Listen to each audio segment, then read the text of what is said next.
Initiating System 1.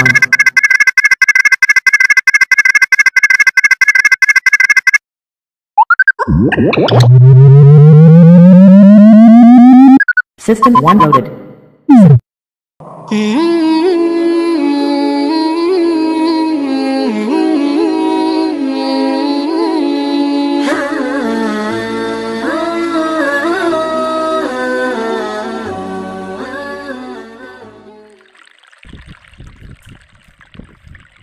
Assalamualaikum warahmatullahi wabarakatuh. Alhamdulillahi rabbil alamin. Wassalatu wassalamu ala asyrafil anbiya'i wal mursalin Sayyidina Muhammadin wa ala alihi wa sahbihi ajma'in. Amma ba'du. Saudara-saudara sebangsa, setanah air dan sekeyakinan yang berbahagia. Data-data terakhir yang sampai kepada kita membuat kita sebagai bangsa semakin prihatin. Walaupun tentu tidak membuat kita jadi pesimis, seraya kita tetap memberikan penghormatan dan penghargaan kepada upaya-upaya yang telah dilakukan oleh pemerintah kita. Data itu adalah 3/5 dari jumlah penduduk kita hidup di bawah garis kemiskinan. Ini artinya apa? 60% dari 210 juta rakyat kita hidup di bawah garis kemiskinan dan 20% diantaranya dalam kemiskinan mutlak. Berbagai macam komentar orang, ada yang tetap dalam alur rasional memberikan analisa kenapa dan mengapa ini terjadi. Ada yang berpendapat kurang kompaknya tim ekonomi kita. Ada yang bilang karena korupsi masih merajalela. Ada yang bilang rendahnya upaya untuk law enforcement. Ada yang lebih cenderung mencari kambing hitam, menyalahkan masa lalu. Namun realitasnya kemiskinan itu tetap berjalan, tetap berlangsung. Sementara kita harus melakukan upaya-upaya di dalam alur kebersamaan terhadap kondisi yang dihadapi oleh mayoritas bangsa kita ini. Pada jumpa ini saya ingin menyampaikan sebuah hadis yang diriwayatkan oleh Imam Al-Hakim. Rasulullah sallallahu alaihi wasallam bersabda, "Arba'un man kunna fihi nasyarallahu rahmatuh wa adkhalahu jannatuh." Ada 4 hal. Siapa saja yang mempunyai keempat hal ini, Allah akan pancarkan rahmat kepadanya. Allah akan pancarkan kasih sayang kepadanya dan dimasukkannya orang itu ke dalam surga. Mari kita lihat semoga kita termasuk salah satu saja dari 4 hal yang dibicarakan ini. Yang pertama, man awa miskinan. Orang yang memberikan perlindungan, memberikan tempat tinggal, menaungi orang-orang yang miskin. Allah melebihkan rizki sebagian kita dari yang lain, agar dalam hidup terjadi take and give. Karena bagaimanapun kita ini saling memerlukan. Tidak ada orang hebat yang bisa hidup sendirian. Betapa dan siapapun kita memerlukan yang lain. 60% rakyat kita hidup di bawah garis kemiskinan dan bukan mereka punya mau. Padahal subhanallah, kita diberikan negara yang begini kaya, hijau, ranau, subur, makmur. Bumi kita mengandung gas, batu bara, minyak, laut kita kaya, hutan kita kaya. Negara kita kaya dan penduduk kita miskin. What's wrong? Tapi pertanyaan ini bisa mengundang berbagai macam polemik. Oleh karena itu, saya ingin mengetuk hati kita semua. Allah akan memancarkan rahmatnya kepada orang-orang yang santun, berpihak kepada orang-orang miskin. Hukum sering tidak berpihak kepada kemiskinan. Kebenaran sering tidak berpihak kepada kemiskinan. Sehingga dengan demikian Tersudutlah dia di pojok-pojok kehidupan. Padahal ini masalah kita bersama.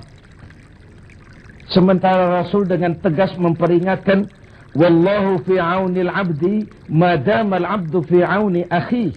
Allah akan selalu menolong seorang hamba selama hamba itu masih mau menolong saudaranya. Jikalau kita sudah tidak punya kepedulian kepada saudara-saudara kita yang hidup di bawah garis kemiskinan, jikalau kita biarkan mereka meratap dalam keputusasaan, jangan heran Allah juga tidak akan pernah peduli dengan kita. Sementara kemalangan apa yang lebih besar dalam hidup ini kalau Allah sudah tidak mau peduli dengan kita lagi. Rumah-rumah singgah tetap diperlukan.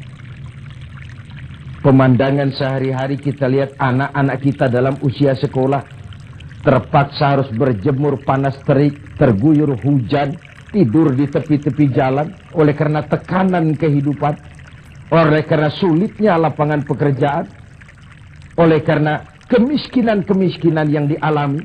Dan itu semua menjadi tanggung jawab kita untuk berbagi dalam kondisi yang seperti ini.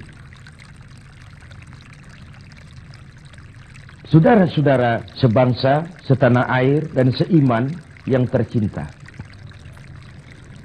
Dengan semangat ini, boleh jadi baju di rumah kita sudah tidak ada artinya. Tetapi ketika kita berikan kepada mereka, akan jadi besar artinya buat mereka. Sementara di rumah kita sendiri, kita sudah hampir lupa ada baju itu. Tidak tersentuh sama sekali. Beratkah kita memberikan sesuatu yang di tangan kita sudah tidak begitu berarti, sementara akan jadi pengarti yang paling besar bagi orang lain? Satu sisi ada orang sakit perut karena kekenyangan, sisi lain orang merintih karena kelaparan. Tidak bisakah kita menyisihkan sebagian saja supaya kita tidak berlebihan dan tetap sehat, sementara yang lain juga tetap tidak merintih kelaparan karena kekurangan makan? Kemiskinan merupakan musuh kita yang paling utama. Dan biang keladinya adalah belum stabilnya perekonomian kita. Penyebabnya bisa bermacam-macam. Karena kurang kompaknya tim ekonomi kita, ya. Karena warisan hutang, iya juga. Baik hutang pemerintah maupun hutang swasta. Karena orang-orang para pemimpin kita belum mampu melakukan terobosan-terobosan ekonomi yang menggembirakan, iya juga. Tapi rakyat kita sesungguhnya, kita lihat. Di lintasan pintu kereta, itu kadang-kadang penjaga pintu juga, kereta masih di mana-mana, pintu sudah ditutup. Panjang sekali antrian itu. Truk, bus, sopir-sopir keringetan. Setengah jam nunggu kereta mau lewat. Ketika lewat keretanya memang 11 gerbong. Panjang sekali. Si sopir truk, si sopir bus, si kenek yang kekeringatan itu. Pantas saja lama kita menunggu sampai keringetan. Keretanya yang lewat panjang betul. Ada kepuasan batin. Sebaliknya bayangkan. Sudah setengah jam nunggu, keringetan, kepanasan, haus, mencekik leher. Antrian mobil panjang di lintasan pintu kereta. Begitu lewat, yang lewat ini cuma lokomotif. Nyumpah-nyumpah kenek-kenek sopir sialan. Dikira apa setengah jam kita nunggu cuma begitu yang mau lewat. Ini artinya apa? Secara psikologis, rakyat kita ini mau menunggu.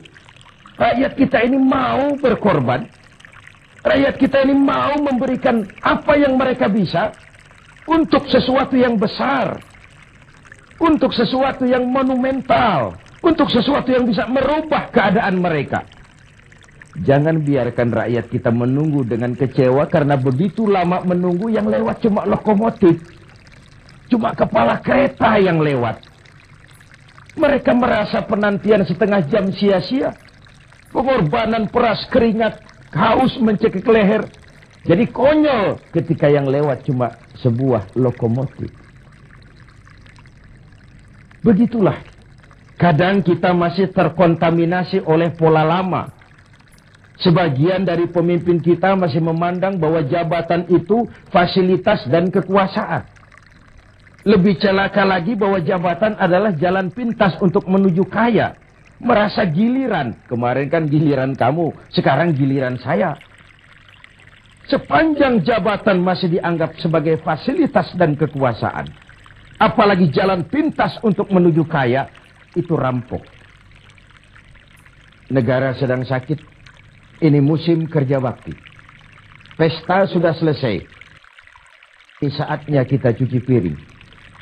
Kita, dalam artian seluruh komponen bangsa, ya birokratnya, ya teknokratnya, ya ekonomnya, ya agamawannya, ya politisinya, semua kita. Ini merupakan tanggung jawab kita secara bersama-sama. Man awa miskinan, orang yang santun kepada orang-orang yang miskin. Memberikan tempat bernaung, tempat tinggal. Mendidik, memberikan kesempatan pendidikan kepada anak-anak mereka. Sehingga anak-anak itu, yang juga anak-anak kita, punya hak menatap hari esok dengan pasti. Punya hak menggantungkan harapan dan cita-cita. Seperti juga anak-anak lain punya harapan dan punya cita-cita. Marilah kita semua menyadari, hidup ini sebuah putaran menunggu giliran. Dan jabatan adalah amanah. Sementara menyia-nyiakan amanah adalah khianat. Lebih jauh dari itu, agama mengajarkan apapun yang kita miliki dalam hidup ini sebuah titipan. Harta, titipan. Jabatan, titipan. Ilmu pengetahuan, titipan. Kalau titipan harus disikapi dengan dua. Pertama, titipan harus dijaga baik-baik. Masa ada orang datang ke rumah saya, Pak, saya titip mobil sebentar. Oh, silakan. Saat mobil diambil, kacanya pecah, bempernya penyok, rebannya kempes, knalpotnya hilang, marah yang punya. Saya cuma titip, kenapa tidak dijaga baik-baik? Begitulah Allah menitipkan jabatan kepada kita. Saat nanti diambil jabatan itu berlumur korupsi, berlumur kezoliman, tipu daya, trik, rekayasa. Tentu marah yang menitip ini. Kau harus bertanggung jawab. Ini kan titipan. Kenapa tidak dijaga baik-baik? Harta titipan.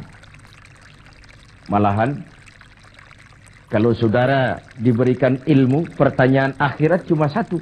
Ilmumu kau amalkan untuk apa? Diberikan kita usia yang panjang, pertanyaan akhirat juga cuma satu. Usiamu kau habiskan di mana? Tapi diberikan kita harta, pengadilan akhirat akan bertanya dua. Hartamu kau dapat dari mana? Kau belanjakan kemana? Depan dan belakangnya ditanya, dari mana dan kemananya. Itu sebabnya Rasulullah berpesan, hasibu anfusakum qabla an tuhasabu. Hitung dirimu sebelum Allah yang menghitungnya. Dengan bahasa sekarang, kalau malam-malam ada baiknya kita putar film hidup kita ini. Sejak akil balik sampai sekarang, lihat adegan-adegan yang pernah kita lakukan. Oh, tanggal sekian, bulan ano, tahun sekian, saya nyolong, saya korup. Tanggal sekian, bulan sekian, saya nempeleng orang tanpa alasan yang benar. Putar film itu. Apa target dari semuanya? Kalau ada adegan yang tidak pantas, sekarang ini kita masih bisa melakukan sensor. Taubat maksudnya, pemutihan. Ada suara yang kurang jelas, masih bisa dubbing. Ada alur cerita yang kurang utuh, masih bisa editing. Proses sensor, proses editing, proses dubbing masih dimungkinkan sekarang. Sekarang, di dunia ini. Kalau nanti di padang mahsyar Allah yang memutar film kehidupan kita, tidak akan ada waktu lagi untuk sensor, dubbing, editing. Yang ada tinggal pertanggungan jawab. Dan hari itu seperti sering kita baca dalam surah Yasin, al-yawma nakhtimu ala afwahihim wa tukallimuna aydihim wa tashhadu arjuluhum bima kanu yaksibun. Mulut mereka kami gembok, tangan mereka akan laporan, dan kaki mereka akan memberikan kesaksian terhadap apa saja yang telah mereka lakukan. Jabatan adalah titipan. Dia harus dijaga baik-baik. Yang kedua, kalau titipan tidak boleh membuat orang arogan, sombong. Dititipi, sekadar dititipi kok sombong. Apa alasannya? Orang titip mobil ke rumah saya, yang punya mobil pergi, saya petatang peteteng, membangga-banggakan. Ini mobil hebat, ini mobil mutakhir, ini mobil canggih. Mobil orang titip. Begitulah kita. Ini jabatan, titipan. Kenapa harus sombong? Ini harta, titipan. Kenapa mesti sombong? Ini ilmu pengetahuan, titipan. Kenapa harus sombong?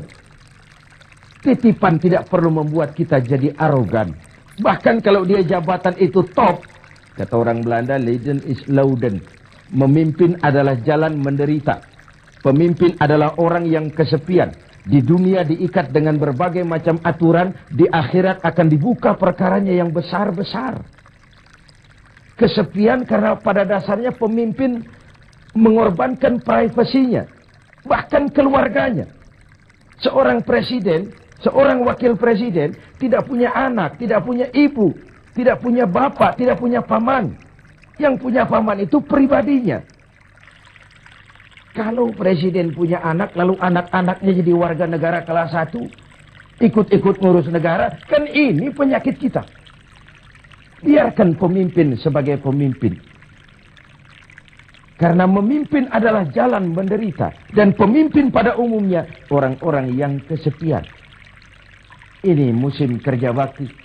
Hanya dengan semangat kebersamaan, ke atas saya mengingatkan, ke bawah saya mengimbau. Mari kita berbagi rasa dengan saudara-saudara kita yang hidup di bawah garis kemiskinan. Karena bukan saja ini tanggung jawab nasional, tapi juga tanggung jawab keagamaan. Seorang muslim baru sempurna imannya jikalau dia merasakan apa yang dirasakan oleh tetangga sebelahnya. Bahkan tidak sempurna iman kamu jikalau kau tidur dalam perut kenyang sementara tetanggamu merintih kelaparan. Belum sempurna imanmu. Begitu kepekaan Islam sampai iman dijadikan taruhan terhadap perbaikan nasib orang-orang miskin. Bukan sekadar sebuah slogan. Bukan sekadar sebuah simbol. Tapi sebuah realita kehidupan beragama. Tangan di atas lebih baik daripada tangan di bawah. Orang mukmin yang kuat lebih disukai Allah ketimbang orang mukmin yang lemah. Lemah ekonominya, lemah pendidikannya, lemah jaringan sosialnya, lemah kebudayaannya. Orang mukmin yang kuat lebih disukai Allah daripada orang-orang mukmin yang lemah. So, kalau kita dalam posisi itu, sekaranglah waktunya untuk berbuat. Jangan biarkan saudara-saudara kita merintih kelaparan. Anak-anak dalam usia sekolah terpaksa keleleran di jalan. Atau terpaksa harus kerja di bawah usia. Memang kadang kita berhadapan dengan siklus lingkaran setan. Pendapatan rendah. Kenapa? Karena kemampuan rendah. Kemampuan rendah kenapa? Karena pendidikan rendah. Pendidikan rendah kenapa? Karena kurang gizi. Kurang gizi kenapa? Karena biaya hidup tinggi. Biaya hidup tinggi kenapa? Karena pendapatan rendah. Begitu berputar lingkaran setan ini. Tapi what can we do now? Apa yang bisa kita lakukan sekarang? Buat tetangga kita, buat masyarakat lingkungan kita, setidaknya man awa miskinan. Orang yang menolong orang-orang miskin. Memberikan tempat tinggal. Melindungi mereka. Akan dipancarkan rahmat Allah kepada mereka. Kasih sayang Allah akan berlimpah. Si miskin mungkin tidak akan bisa membalas. Tapi Allah akan memberikan balasan. Melalui jalan yang tidak pernah kita sangka. Ketimbang kita mencari kambing hitam. Okelah, yang salah tetap salah. Tapi kan dengan argumen, bukan dengan sentimen.